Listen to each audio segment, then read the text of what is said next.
to all my students and welcome back to my channel Tuli's Biology. কেমন আছো তোমরা সবাই? আশা করছি তোমরা ব্যাপক আছো।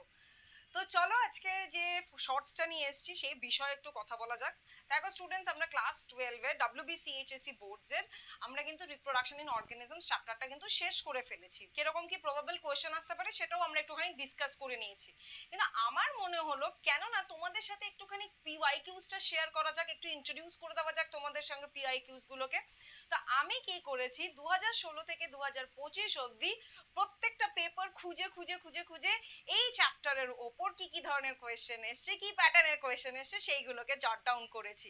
তো পিওয়াইকিউস গুলো দেখতে হবে, তো ডেফিনেটলি দেখতে হবে। তো খুব তাড়াতাড়ি দেখা হচ্ছে আমার চ্যানেলে তুলিস বায়োলজিতে রিপ্রোডাকশন ইন অর্গানিজমস এর পিওয়াইকিউস গুলো নিয়ে। তো চ্যানেলটাকে কিন্তু সাবস্ক্রাইব করতে একদম ভুলো না, আর এই ভিডিওটা কিন্তু বন্ধুদের সাথে একদম শেয়ার করে ফেলো, স্পেসিফিক্যালি এইচএস ক্যান্ডিডেটদের সাথে।